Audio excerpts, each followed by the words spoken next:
మరి ఈ సమయంలో బైబిల్ గ్రంథం నుంచి మనం ఒక విషయాన్ని ఆలోచన చేద్దామండి.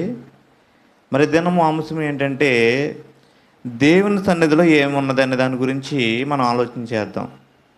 అసలు బైబిల్ గ్రంథం ఏం తెలియజేస్తుందని మనం ఆలోచన చేసినప్పుడు మరి సమూయేలు రెండవ సమూయేలు గ్రంథము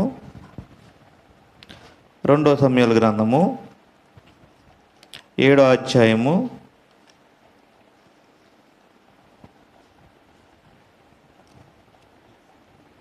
29వ వచనము ఆలోచన చేసినప్పుడు, దయచేసి నీ దాసుడినైన నా కుటుంబము నిత్యము నీ సన్నిధిని ఉండినట్లుగా దాన్ని ఆశీర్వదించుము. యెహోవా నా ప్రభువా, నీవు సెలవిచ్చి ఉన్నావు, నీ ఆశీర్వాదము నుండి నా కుటుంబం నిత్యము ఆశీర్వదించబడునుగాక. ఇక్కడ మనము మరి ఆలోచన చేసినట్లయితే మరి ఇక్కడ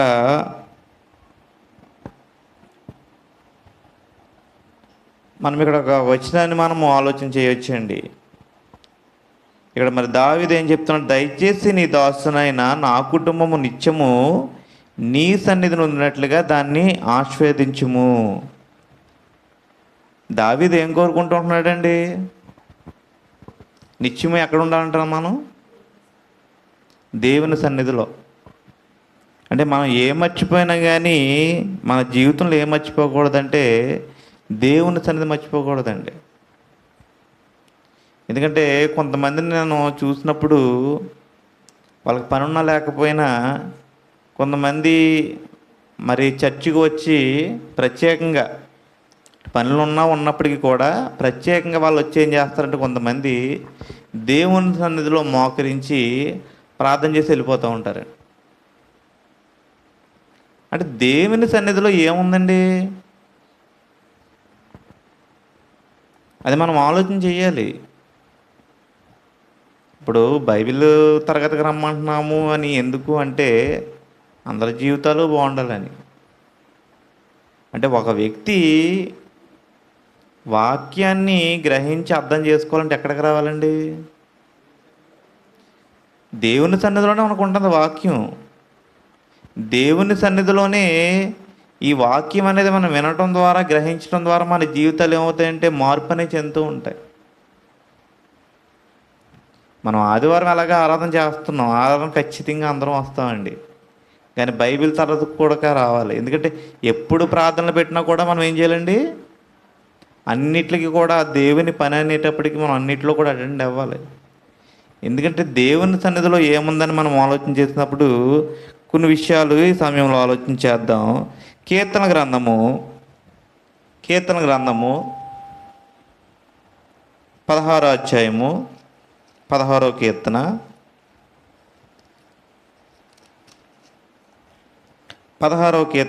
11వ వచనం మనం ఆలోచన చేసినప్పుడు, జీవ మార్గమును నీవు నాకు తెలియజేసేదవు, నీ సన్నిధిని సంపూర్ణ సంతోషము కలదు, నీ కుడి చేతిలో నిత్యము సుఖములు కలవు. అంటే మనకి మరి జీవ మార్గమును నీవు నాకు తెలియజేసేదవు. జీవ మార్గం మనకు ఎక్కడ తెలుస్తాయండి? దేవుని సన్నిధానికి వచ్చినప్పుడే కదా తెలిసి. ఎందుకంటే బైబిల్లో తప్ప ఇంకెక్కడ కూడా జీవ మార్గాలని మనకు తెలియదు. చాలామంది మరి దేవుని వాక్యాన్ని ఎప్పుడు కూడా గ్రహించాలండి దేవుని సన్నిధిలో. ఏదో మొక్కుబడికి వచ్చాం, మొక్కుబడికి వెళ్ళిపోతామంటే కాదండి. కొంతమంది ఏంటంటే వెళ్ళకపోతే పోగదు అన్నట్టుగా వస్తూ ఉంటారు కొంతమంది. అంటే మనం దేవుని సన్నిధానానికి మన ప్రిపరేషన్ ఏ విధంగా ఉండాలి? నువ్వేదో మొక్కుబడికి వచ్చేసి ఇనేసి వెళ్ళిపోతే సంతోషం ఉండదు. ఎందుకంటే హృదయపూర్వకంగా నువ్వు రావాలి దేవుని సన్నిధానానికి. అయ్యో ఈరోజు బైబిల్ తరగతే, దేవుని వాక్యం ఏం చెప్తారు, లేకపోతే వాక్యం ద్వారా ఈరోజు నేను ఏం నేర్చుకోవాలనే ఆసక్తి ఉండాలండి ఎప్పుడు కూడా మనకి. ఎందుకంటే ఏదో రమ్మన్నారని చెప్పేసి అడవిడిగా వచ్చేయటం, కూర్చోవటం, వినేసి వెంటనే పరిగెట్టేయటం. అండ్ అవునా కదా? ఎప్పుడు కూడా మన దేవుని సన్నిధిలో మనకు సంపూర్ణ ఆనందం రావాలి అంటే మొదటిగా మనకు ఆసక్తి అనేది ఉండాలి. ఇప్పుడు పెళ్ళికి వెళ్ళాలనుకోండి, ఆటోమేటిక్గా వెళ్ళి వచ్చేస్తారా? ఎంతమంది బంధువులు ఉన్నారో అందరినీ మాట్లాడి అందరినీ పలకరించి అండ్ అవునా కదా, అవసరమైతే ఆ రోజు ఉండిపోయి.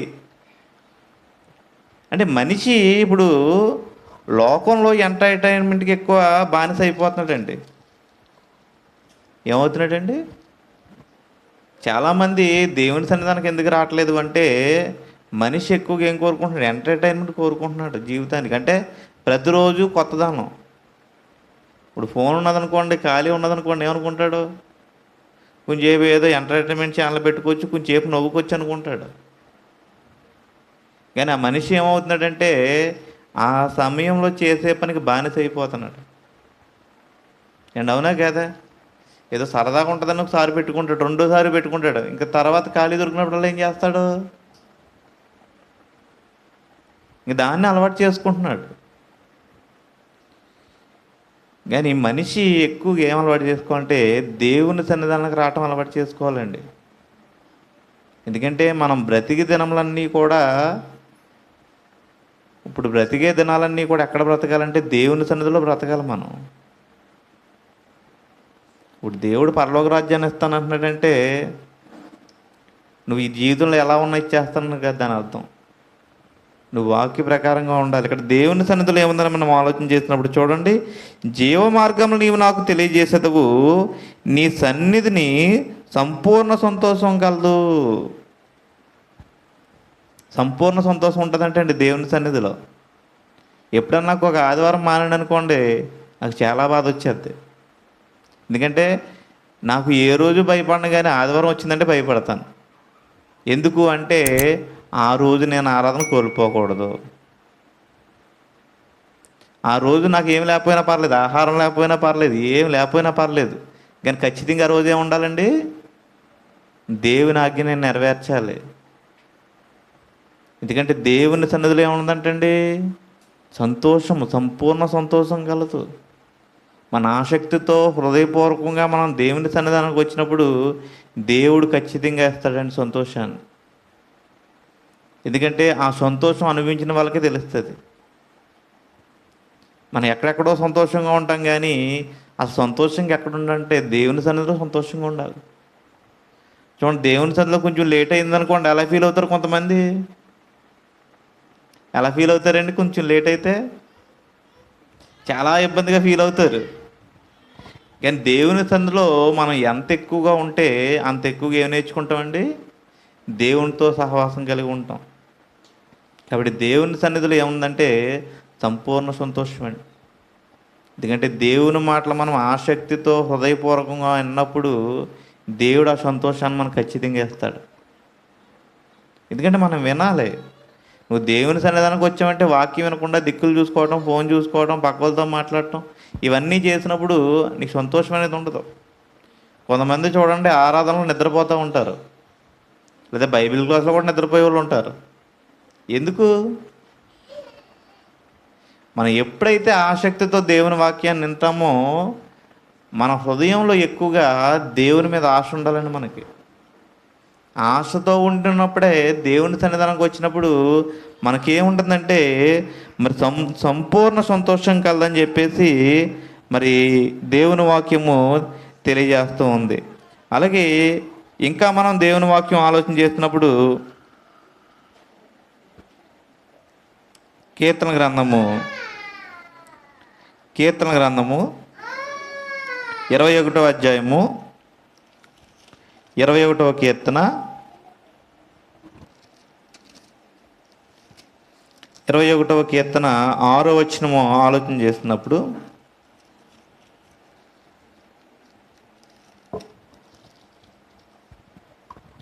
21వ కీర్తన 6వ వచనము, నిత్యము ఆశీర్వాదకారకుడుగా నుండినట్లు నీవు అతన్ని నియమించి ఉన్నావు, నీ సన్నిధిని సంతోషముతో అతన్ని నుల్లసింపజేసి ఉన్నావు.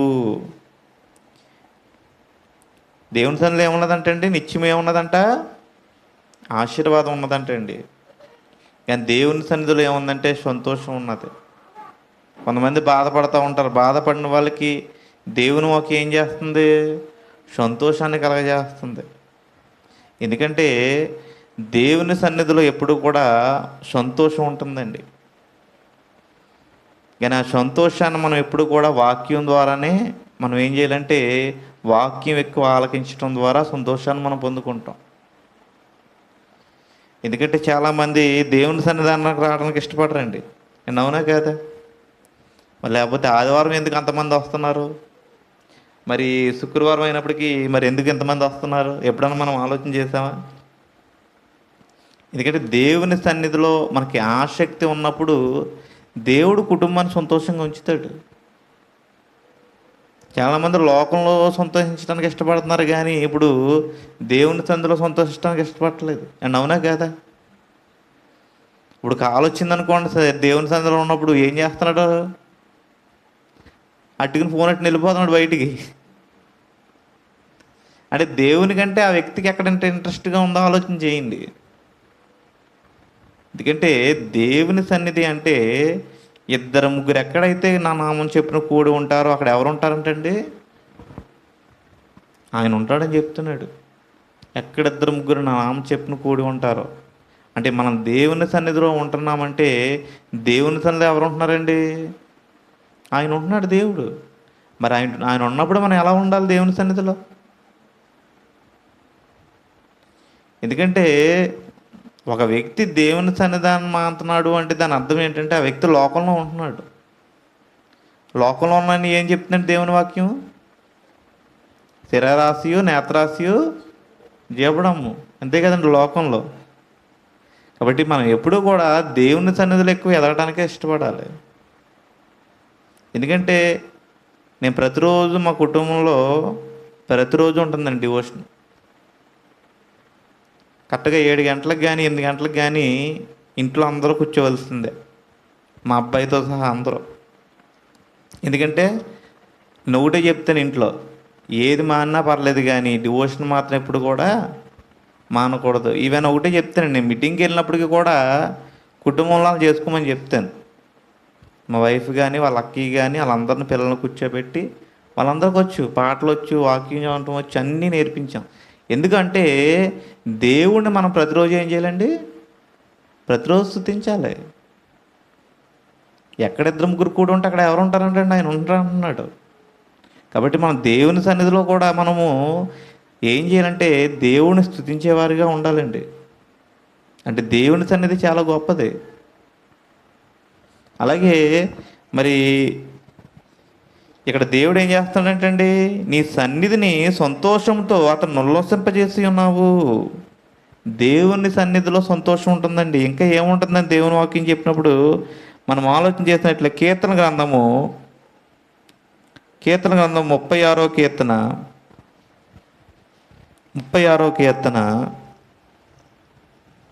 8వ వచనము,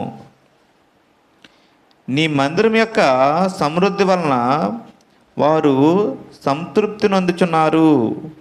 నీ ఆనంద ప్రవాహంలోనిది నీవు వారికి త్రాగించుచున్నావు. మందిరంలో ఏమున్నదంటండి? సమృద్ధి ఉంటుందంటండి.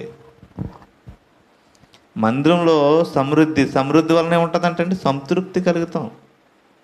నువ్వు దేవునితో ఎంత ఎక్కువ దేవుని సన్నిధిలో నువ్వు సహవాసం కలిగి ఉంటావో ఆ సహవాసాన్ని బట్టి దేవునికి ఏం చేస్తాడండి?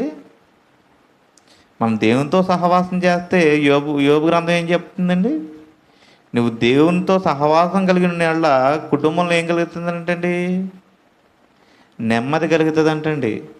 నెమ్మది కాకుండా ఇంకా ఏం కలుగుతుందంటే మేలు కలుగును అనే మాట ఉంది. అంటే మనం దేవుని సన్నిధిలో దేవునితో సహవాసం కలిగి ఉన్నప్పుడు మన కుటుంబంలో సమృద్ధి ఉంటుంది. అలాగే మనం సంతృప్తి కలిగి ఉంటామని చెప్పేసి దేవుని వాక్యము తెలియజేస్తూ ఉంది.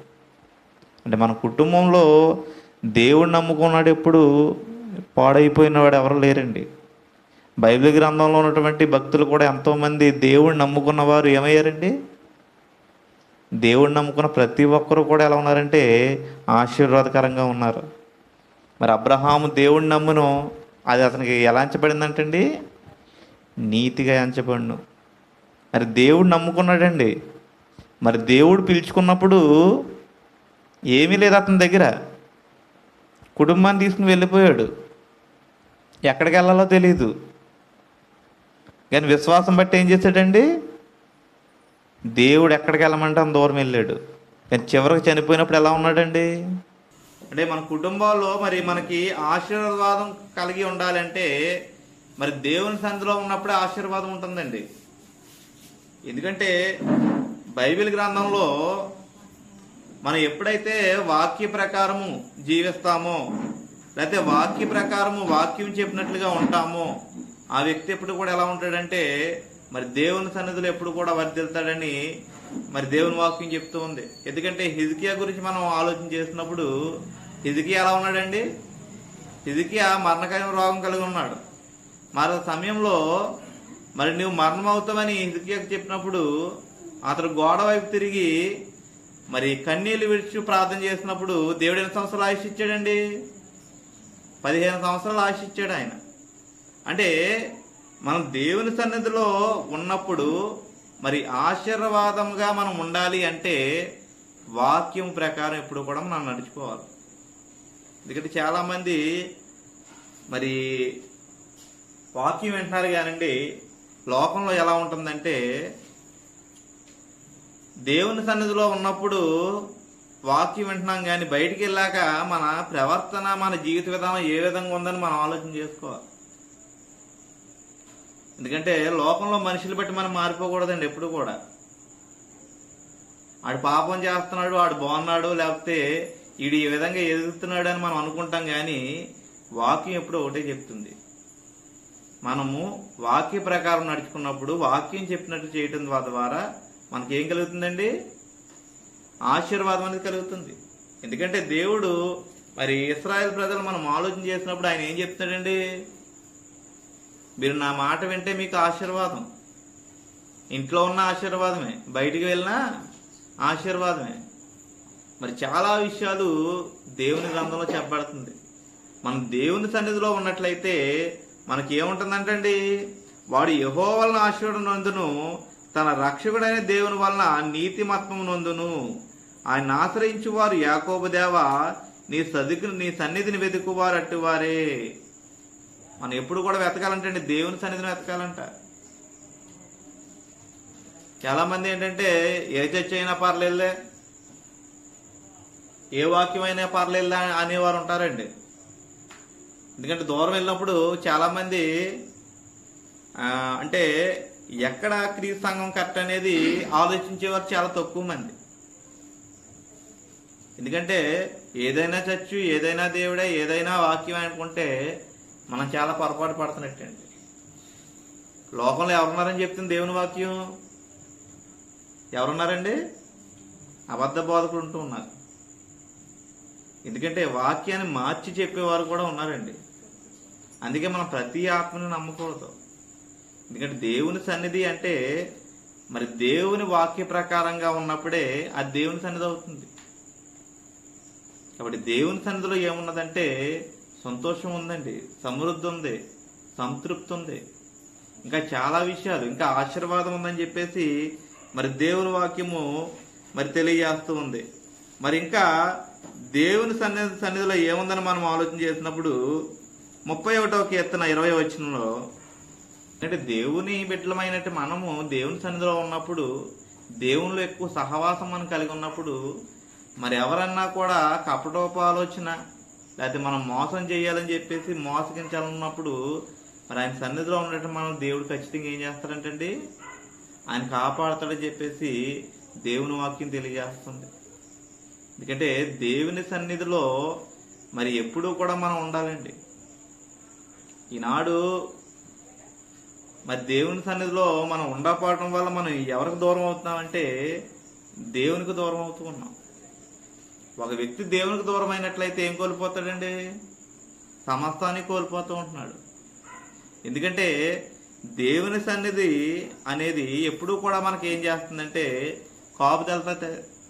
కాపుదల అనేది ఉంటుందండి ఎప్పుడూ కూడా. ఎందుకంటే ఒక వ్యక్తి ఎక్కువగా దేవునితో సహవాసం కలిగి ఉన్నప్పుడు మరి మనం ఏ విధంగా ఉంటామంటే మరి ఆయన వల్లే మారుతాం. మరి వాక్యం ఏం తెలియజేస్తుందండి? మరి బాప్తిసం పొందుకున్నప్పుడు మనం క్రీస్తుని ధరించుకున్న మనం ఎవరిని చూపించాలండి? క్రీస్తుని చూపించాలి. మరి ఎక్కువగా దేవుని సన్నిధిలో మనం వాక్యం ఎక్కువగా అన్నట్లయితే ఆ వాక్య ప్రకారం మారటానికి మనం ఎప్పుడు కూడా ఏం చేయాలంటే సిద్ధపడుతూ ఉండాలండి. ఎందుకంటే ఇంకా మనము దేవుని వాక్యము మరి ఆలోచన చేసినట్లయితే కీర్తన గ్రంథము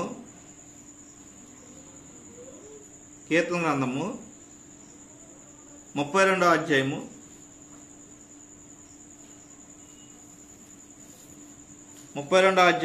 5వ వచనం మనం ఆలోచన చేసినప్పుడు, నా దాసులను కప్పుకొనక నీ ఎదుట నా పాపము ఒప్పుకుంటుని, యెహోవా నీ సన్నిధి నా అతిక్రమములు ఒప్పుకుందని అనుకుంటుని, నీవు నా పాప దోషమును పరిహరించి ఉన్నావు. మనం ఏమన్నా దోషములు చేసినట్లయితే మరి దేవుని వాక్యం ద్వారా మనం అట్లా ఏం చేయాలంటండి? మన అతిక్రమం మనం ఒప్పుకోవాలంటండి. ఎందుకంటే ఎప్పుడైతే మన అతిక్రమం మనం ఒప్పుకుంటామో అంటే దేవుని సన్నిధికి రావడం ద్వారా నీ పాపాలను పరిహరించుకోవడానికి కారణం అనేది దొరుకుతుంది. ఎందుకంటే ఒక వ్యక్తి తన పాపంతో ఉన్నట్లయితే ఎక్కడికి వెళ్తాడండి? ఒక వ్యక్తి పాపంలోనే ఉండి చనిపోయినట్లయితే ఆ వ్యక్తి నరకానికి వెళ్తాడు. కానీ వాక్యం వినటం ద్వారా మరి నీ పాపములు కానీ దోషములు కానీ నువ్వు ఒప్పుకునడం ద్వారా నీకేం కలుగుతుంది అంటే మరి ఆ దోషముల నుంచి నీకేం కలుగుతుందంటే నివారణ అనేది నీకు కలుగుతుంది. కాబట్టి మనం ఎక్కువగా దేవుని సన్నిధిలో మరి ఉన్నట్లయితే ఎక్కువ మన జ్ఞానాన్ని కూడా పొందుకుంటాము. ఎందుకంటే ప్రతి మీటింగ్లకి కానీ అన్నిటికి కానీ మనం పని విషయంలో చాలా ముందు ఉంటాం అందరం కూడా. ఎందుకంటే చర్చి నిర్మాణం జరిగినప్పుడు అందరూ కూడా చాలామంది మరి ఎక్కువగా చాలా కష్టపడ్డారు. అలాగే వాక్య విషయంలో కూడా మనం ఎలా ఉండాలంటే ఎక్కువగా వాక్యం ఈయన్ని గ్రహించేవారుగా ఉండాలండి. ఈనాడు ఎందుకు పాపం ఎక్కువైపోతుంది అంటే మనుషులు ఏముంటలేదండి, వాక్యం ఉండలేదు. చర్చిలో విన్నప్పుడు ఉంటుంది కానీ బయటికి వెళ్ళిన తర్వాత ఆ వ్యక్తి ఏ విధంగా మారుతున్నాడు? ఇప్పుడు ఎవడన్నా తప్పు చేస్తాడు అనుకోండి, మనం ఏం చెప్తాం? ఒరే తప్పురా చేయొద్దురని చెప్తున్నాం లోక ప్రకారంగా. మరి వాక్యం ఎందుకు చెప్పలేకపోతున్నాం మనం? అండ్ అవునా కాదా? ఎందుకంటే ఎప్పుడూ కూడా మనం వాక్య ప్రకారంగా నడుచుకున్నప్పుడే మన జీవితాలు ఏం చెందుతాయండి? మార్పు చెందుతాయి. ఎందుకంటే దేవుని సన్నిధిలో మనం నేర్చుకోవాల్సిన విషయం ఏంటంటే ఎక్కువగా వాక్యం అండి. ఎందుకంటే ఇందాక హిజ్కియా గురించి మనం ఆలోచన చేస్తాం. హిజ్కియా ఏమంటున్నాడు? నీ సన్నిధిలో నేను ఎలా ఉన్నానో మరి నీ దృష్టికి నేను ఎలాగ అనుకూలంగా నడుచుకున్నానో అంటున్నాడు. అలా నడుచుకున్నాడు కాబట్టి దేవుడు ఎన్ని సంవత్సరాలు ఆయుష్ ఇచ్చాడండి? 15 సంవత్సరాలు. ఎవరన్నా ఇవ్వగలరా 15 సంవత్సరాలు? మరి దేవుని సన్నిధిలో కూడా మనం కూడా మరి నీతిగా యథార్థంగా ఉండాలండి. ఎందుకంటే లోకంలో మనం ఉంటున్నామంటే మనం మనుషులను చూసి అనుసరించకూడదు, కానీ మనం ఏం చూసి అనుసరించాలండి? దేవుని చూడాలి. ఎప్పుడు కూడా వాక్యం ఉంది. ప్రతిరోజు కూడా మనం వాక్యం చూసుకోవాలి. ప్రతిరోజు చూసుకోవాలని చెప్పేసి క్యాలెండర్ చేపెట్టి చూసుకోవడం కాదండి. చాలామంది వాక్యం అంటే ఏం చేస్తారంటే క్యాలెండర్ దగ్గర ఈరోజు ఎంత 15 ఏంటి వాక్యం ఉంది, అది కాదండి. మనం ఎప్పుడూ కూడా ప్రతిరోజు కూడా సమయాన్ని కేటాయించి మనం ఏం చేయాలంటే దేవునితో సహవాసం అనేది ఎక్కువ కలిగి ఉండాలి. ఎందుకంటే దేవుని సన్నిధిలో అసలు ఏం చెప్తున్నారు, ఏమంటున్నాం అనేది కూడా మనం ఆలోచన చేయాలండి. దేవుని సన్నిధిలో ఏమున్నదంటే మరి ఆరోగ్యం అనేది ఉంది, అలాగే దేవుని సహాయం అనేది మనకు ఎప్పుడు కూడా ఉంటుంది. అలాగే ఇంకా మనం ఆలోచన చేసినప్పుడు కీర్తన గ్రంథము 42వ అధ్యాయము 2వ వచనం.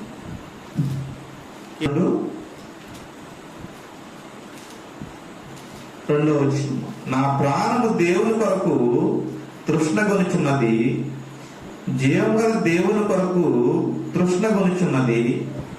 దేవుని సన్నిధి నేను ఎప్పుడు వచ్చేదను, ఆయన సన్నిధిని నేను ఎప్పుడు కనబడదును. దావీదు చూడండి, దావీదు ఎలా ఉన్నాడు? తృష్ణ కొనుచున్నాడు అంటే తృష్ణ కొనుచున్నాడు అంటే దేవుని కొరకు తన ప్రాణం ఏమవుతుందంటండి? తృష్ణ కొనుచున్నది.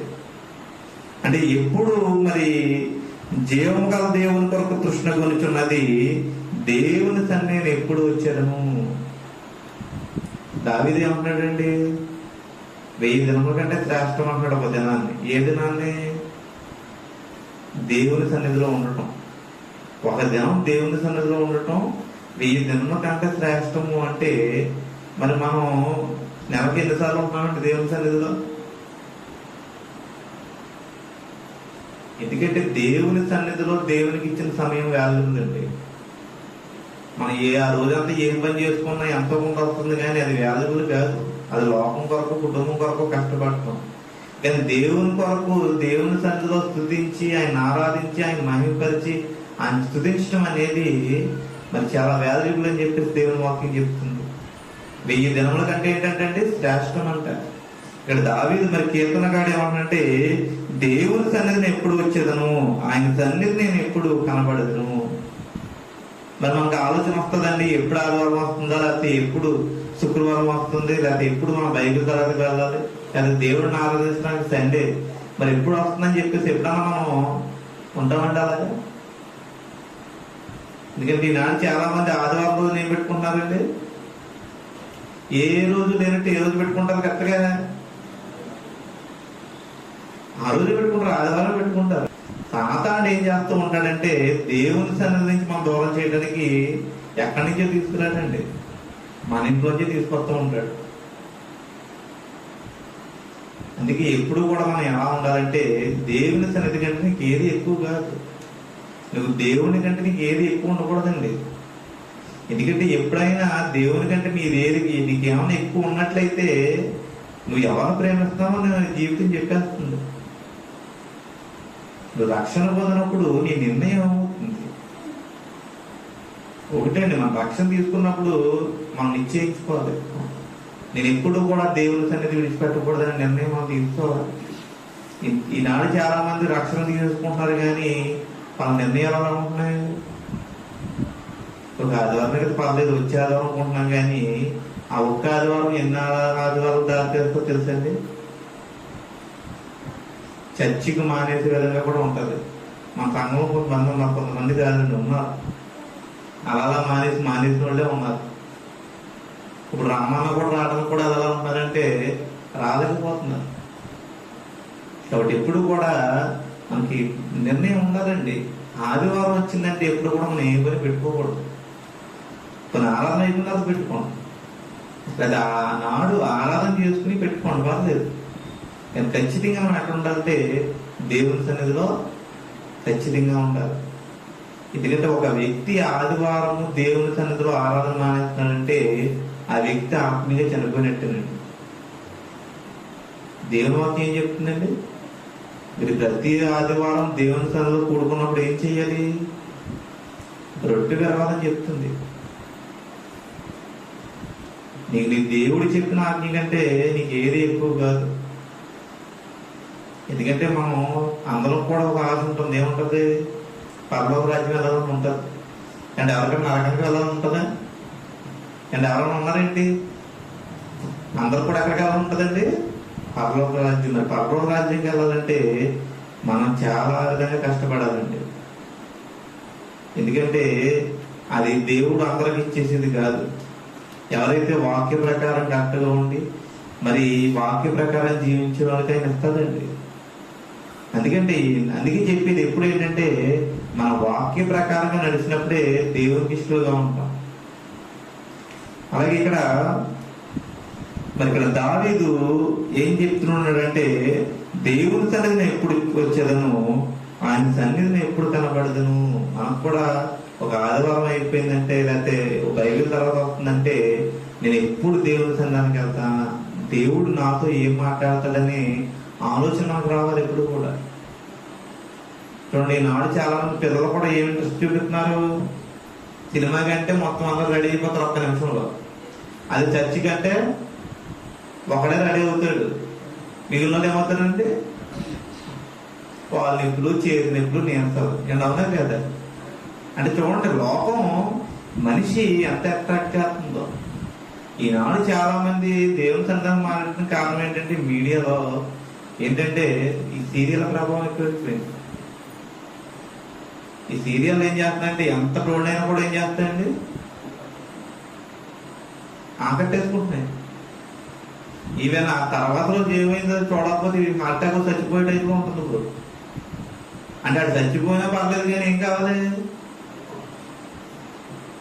మనోసారి ఎవరో సీరియల్ చూస్తే కరెంట్ పోయిందంటే బండ బుద్ధి తిట్టేస్తుంది. ఎవరిని? కరెంట్ ఉండి. కొంతమంది ఫోన్ చేసి మరి తిట్టేస్తున్నారు. అంటే జీవితంలో వాళ్ళు ఏమనుకుంటున్నారంటే ఇదే ప్రపంచం అనుకుంటున్నారండి. కాబట్టి మనం ఎప్పుడు కూడా లోకంలో ఉన్న వాటికి లోన్ అవ్వకూడదండి. అవి ఎంటర్టైన్మెంట్ చేయాలి, అవి ఎందుకో పని చేయవు. ఎందుకంటే నేను వర్క్లో ఉన్నప్పుడు కొన్ని గృహాలకు వెళ్ళినప్పుడు దేవుని పాటలను పెడతా ఉంటాయి, దేవుని మాటలను పెడతా ఉంటాయి కొన్ని గృహాల్లో. ఎందుకు అంటే వాళ్ళు తెలుసుకున్నారండి దేవుని గురించి. ఎందుకంటే దేవుని గురించి తెలుసుకుని ఆత్మీయంగా ఎదిగేటప్పుడు కూడా ఆత్మీయంగా ఉన్న వాటిని తను ఇష్టపడతాడు. ఇక లోకంలో ఏమున్నాయండి, లోకంలో అన్ని కూడా అలతో కూడిన ఆటపాటలు ఉన్నాయి. కాబట్టి మనం చాలా జాగ్రత్తగా ఉండాలి. నీ సన్నిధిలో నువ్వు ఏం నేర్చుకుంటున్నావు వాక్యం, మరి బయటికి వెళ్ళిన తర్వాత నీ జీవితం ఏమవుతుంది అనేది నువ్వు ఖచ్చితంగా ఆలోచన చేయాలి. దేవుని సన్నిధిలో బైబిల్ పెట్టుకుంటాం, బయటికి వెళ్ళిపోయాక బైబిల్ పక్కన పెట్టి ఇంకోలా ఉంటాం కాదండి. క్రైస్తవుడు అనబడిన వాడు ఇప్పుడు కూడా ఒకేలా ఉండాలి. అలాగే ఇంకా మరి దేవుని సన్నిధిలో ఏముందని మనం ఆలోచన చేసినట్లయితే 56:12 అండి. దేవా నీవు మరణం నుండి నా ప్రాణమును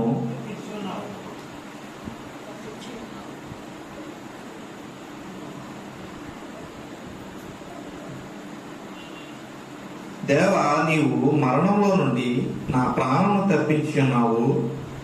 నేను జీవపు వెలుగులో దేవుని సన్నిధిని సంచరించినట్లు జారి పడకుండా నీవు నా పాదమును తప్పించి ఉన్నావు. అంటే జీవపు వెలుగులో మరి దేవుని సన్నిధిని సంచరించినట్లు. నేను జీవపు వెలుగు అంటే ఏంటంటే దాని అర్థం, జీవపు వెలుగు అంటే వాక్యం అనే వెలుగులో మనం ఏం చేయాలి, మరి దేవుని సన్నిధిలో సంచరించినప్పుడు మరి జారి పడకుండా నీవు నా పాదము తప్పించి ఉన్నావు. మనం ఎప్పుడు కూడా మరి జీవపు వెలుగులో మరి దేవుని సన్నిధిలో సంచరించాలంటండి. ఎందుకంటే దేవా నీవు మరణంలో నుండి నా ప్రాణం తప్పించి ఉన్నావు. దేవుడు మరణం నుంచి మనం తప్పిస్తున్నాడంటండి. ఎందుకంటే ఒక వ్యక్తి రక్షణ పొందుకున్నప్పుడు ఏం పొందుకుంటున్నాడు, నిత్య జీవం అనేది పొందుకుంటున్నాడు. మనం భౌతికంగా లోకంలో మరణించవచ్చు కానీ మన జీవితాలు మన ఆత్మలు ఎప్పుడు కూడా ఉంటాయండి. అసలు క్రైస్తవులు చాలా మంది చనిపోయారంటే కొంతమంది బాధపడుతూ ఉంటారు. కానీ నిజానికి క్రైస్తవుడు చనిపోవడం అంటే బాధపడవలసిన పనే లేదని చెప్పేసి ఎవరు చెప్తున్నారండి, అపోస్తులైన పౌలు చెప్తున్నాడు. రాసిన మొదటి పత్రిక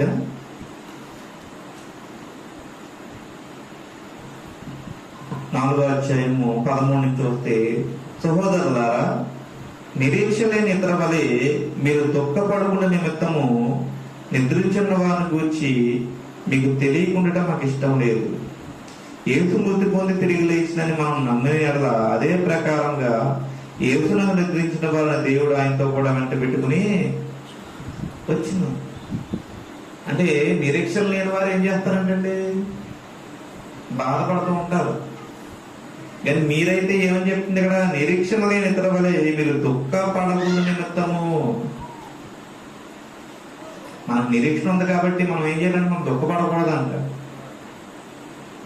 బాధ అనేది ఉంటుందండి. ఇప్పుడు ఎవరైనా చనిపోయినా బాధ అనేది ఉంటుంది.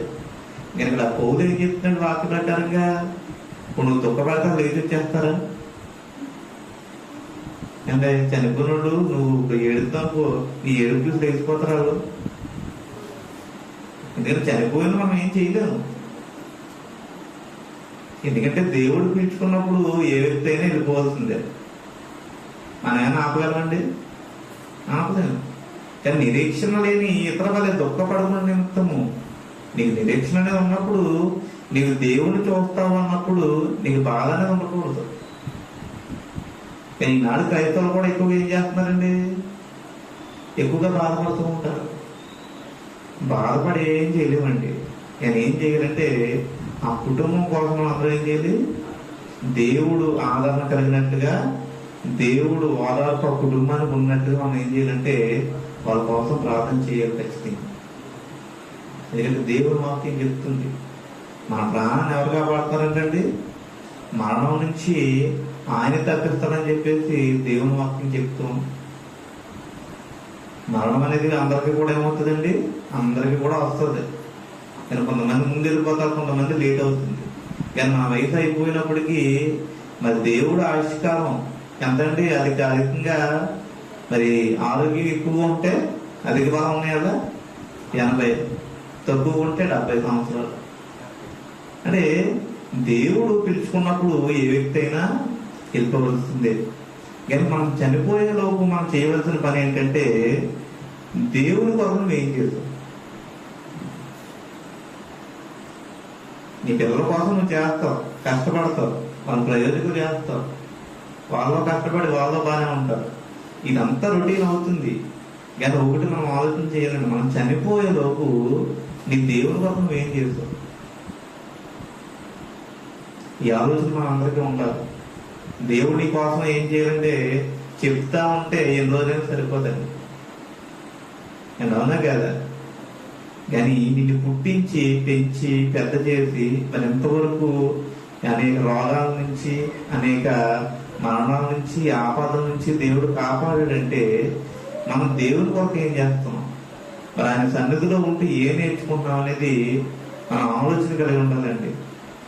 ఇప్పుడు మనం ఎప్పుడు కూడా మనము దేవుని కొరకు బ్రతికేవారిగా ఉండాలి, కానీ మన లోపం వైపు బ్రతికేవారిగా ఉండకూడదండి.